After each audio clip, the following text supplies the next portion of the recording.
Super Mario Party is a video game that literally opens with Mario and his friend group openly debating which one of them is the best. So this is a 45-minute video essay on why that is toxic and wrong. Okay, not actually, but that's kind of messed up. So this is kind of going to be a different video from me than usual. It actually originally started as an episode of Really Freaking Clever on Super Mario Party, and there is a lot of stuff about that game that I'm going to be defending in this video, but as I was writing the script, there's just some decisions made with this game, especially regarding Nintendo's support of it post-launch, that I felt kind of required a different sort of video to talk about. So just for the record, Super Mario Party is really freaking clever, but also has its flaws. The Mario Party franchise is one of Nintendo's most iconic spin-offs of their main series, and for good reason. It's a franchise that's constantly walking that tightrope line between the games genuinely being fun and the games being so bullshit that you can't just help but laugh at them, which I guess is another form of fun.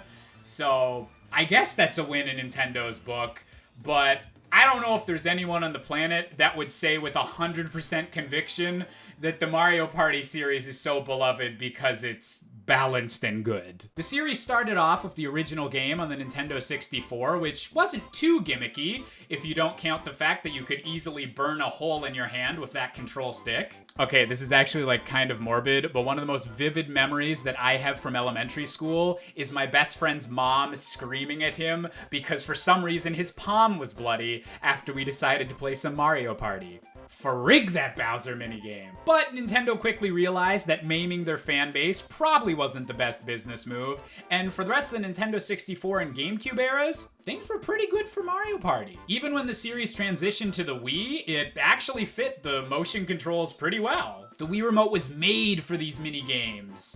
And this guy was the thing. I actually think that I've heard every Mario Party from 2 to 8 listed as someone's favorite game in the franchise. Each one has a unique gimmick to it, or at least some really good mini games, and it's really interesting to see what the developers decided to evolve the series into over time. I mean, obviously the best one was Mario Party 3, but it's all just opinions, you know? Except for my opinion, that's fact. But then we entered the dark times, or what we will collectively now refer to as the what the heck do we do with Mario Party era. You see, after Mario Party 8, Nintendo seemed to have a little bit of an internal crisis over what exactly they wanted Mario Party to be. Mario Party was iconic for how rage-inducing it could be, how unfair, how completely determined by RNG the game could seem to be, even if you had a little bit of control over how well you did in the minigames. But that was what people liked about it. People didn't like Mario Party because it was fair or balanced. People weren't playing Mario Party at EVO.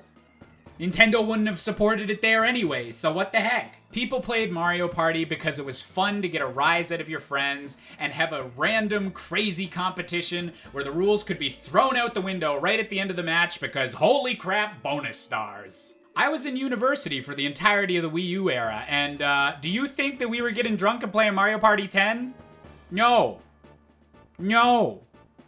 GameCube or bust, baby. So Nintendo kept making Mario Party games past the 8th installment, but they all seem to be attempts to redefine what Mario Party was, and I don't really know of anybody from the fan base that wanted that to happen. To be clear, some of these games were pretty good as standalone things, but they weren't what people expected out of Mario Party.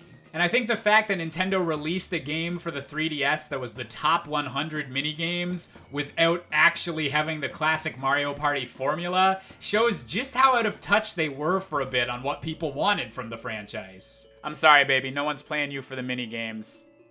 It's just to piss off our friends. The minigames were a cherry on top. They weren't the entire dessert that we wanted.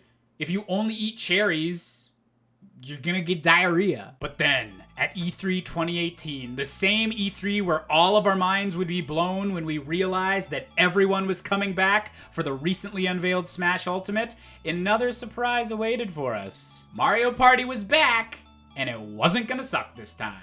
Alright, this is the part of the video that was originally a script for an RFC, so roll that intro.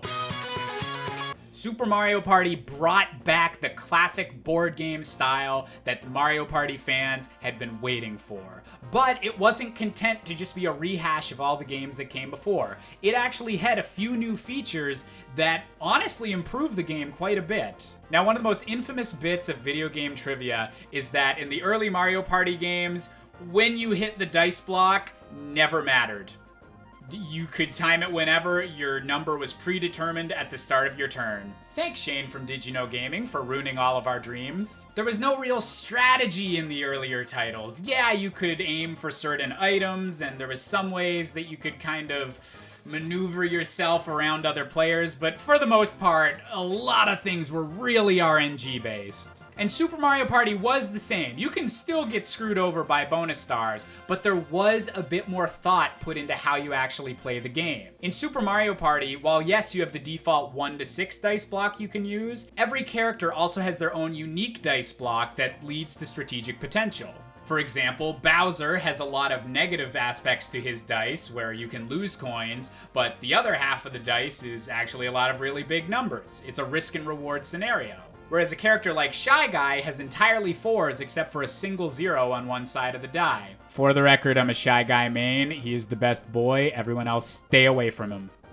He's mine. And with the new ally system, where certain spaces on the board actually allow an extra character to join your group, giving you a few more numbers on every dice hit, and allowing you to use that character's specific dice, there's a lot of potential there. If the star's a decent ways away, you can try and risk it with a higher rolling die that's in your possession, or you can play it safe and just hope that no one else will get to that spot before you do. The minigames are still crazy, the bonus stars are still there, and a lot of stuff can go wrong over the course of a match, but you feel more in control than you used to without getting rid of the craziness that people loved about the series so much. I would honestly say, out of all the Mario Party games, Super Mario Party has the best foundation, the best baseline game mechanics to build the rest of the experience around.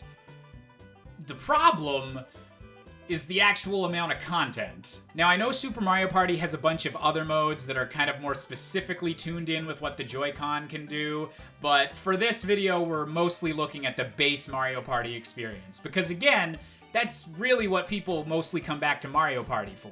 The other additions are cool, I won't take that away from them, but the thing that keeps people coming back is the base experience. And Super Mario Party launches with 4 courses.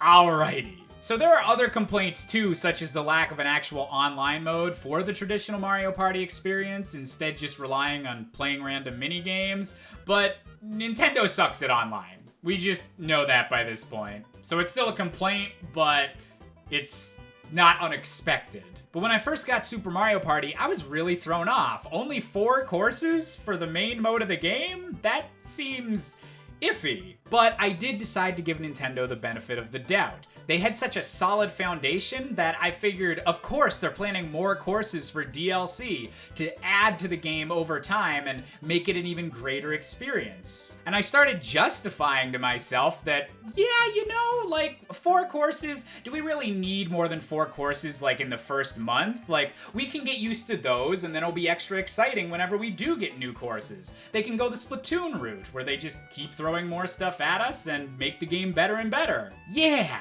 Nintendo won't let us down. We'll get those courses eventually. 2,000 years later. Not even a patch? Okay, actually, while recording this video, I did decide to just double check to make sure that that patch joke was still accurate, because I know it'd been an actual thing that was discussed on like gaming websites and stuff, that the game literally had never received a single patch. So I just wanted to double check to make sure that was accurate. And my mistake. There has been 1 patch released for Super Mario Party. On March 22nd, 2019, version 1.0.1 came out with the patch notes, fixed an issue with online Mariothon in which ranking data was not displaying properly. All those professional Mariothon players, they must be so damn happy right now. For the longest time, I was completely at a loss for exactly what Nintendo was doing. Super Mario Party seemed built from the ground up to get post-launch support and keep adding maps into the game. But instead, we haven't even gotten a major patch to fix issues like minigames repeating in a 15-turn match and other quality of life improvements. It's bonkers. It's one thing to release a bad video game and decide to cut off support because it just isn't worth it, but to cut off support for a game that had so much potential where all you had to do was just add more to it, that's just super disappointing. And with almost a year having passed since launch, I've moved from the mindset of, damn, I hope they update this soon, to damn, I hope the sequel's worth it. Legitimately though, that's what I truly hope is what is happening in this situation. You see, the one other major issue with Super Mario Party was that the only controller that was really supported was the Joy-Cons. And that was a conscious design decision. A lot of the minigames wouldn't really work if you didn't have the HD rumble of the Joy-Cons, or were able to shake them like this and stuff like that. But it is still a disappointing aspect whenever all of the other Switch games have prided themselves on the variety of controllers that can be used and the amount of ways they can be played. And especially with the Switch Lite coming out this fall, that game just flat out wouldn't work on a Switch Lite. You'd have to like buy a whole bunch more Joy-Cons and then crowd around a little screen. Actually, I kind of want to try that now. So I don't really have an overall thesis with this video or anything like that. I just kind of wanted to vent my frustrations with how the game's been handled so far, but also kind of to let out some hope that maybe the reason that we haven't got any meaningful DLC or even patches is because the team at Nintendo is so focused on making a sequel that actually will incorporate all of the good features that the Switch has. Varied controllers, different playstyles, and hopefully more content at launch so we won't have to be waiting out on DLC maps. So what do you guys think happened with Super Mario Party? Let me know in the comments below, and let me know any other topics you'd like me to cover. Until then, see you later. Darn it, I still kind of like this game a bunch. But this wasn't an episode of Really Freaking Clever. And that was a really freaking rant. Hell yeah with that branding, Josh.